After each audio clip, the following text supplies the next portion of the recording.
Year 1932. Country, Australia. They went to war with emus. Now, what was the story? Here's the thing, about 20,000 wild emus mysteriously decided to migrate toward Western Australia on a dangerous mission to destroy people's farmlands.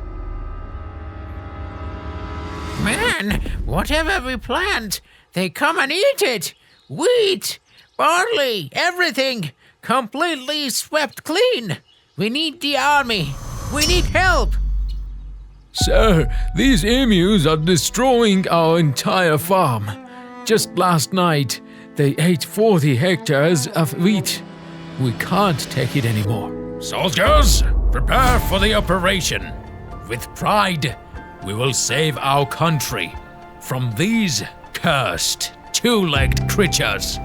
The Australian army proudly picked up their weapons, prepared the machine guns, and deployed several soldiers to the region. And what was the name of the operation? It had no name, because no one believed it was serious.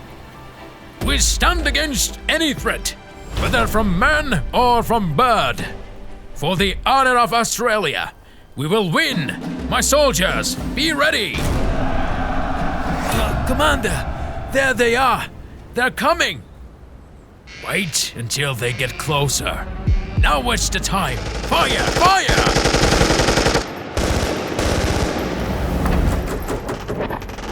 The emus were smarter than the army though. The bullets hit everything except the emus. The emus, they ran off with a speed physics formula couldn't describe. They didn't get hit by a single bullet and even warned the rest of the flock. Run, guys! They're shooting again! After a few days, the second battle began. The army decided to act more tactically.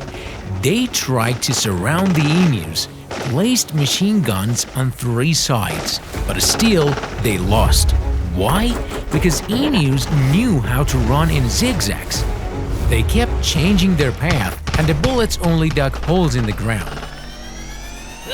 Sir, they're too fast! It's like they are mocking us!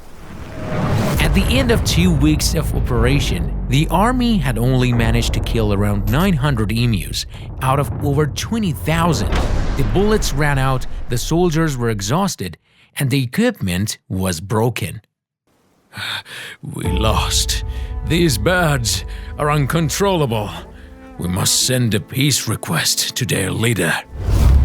And just like that, the Great Emu War ended with a clear victory for the birds. Australia, one of the most equipped armies of the time, was defeated, not by a superpower, by a bunch of tall birds with funny faces and terrifying legs. Well guys, that was our story for today. Click like boom, see you soon!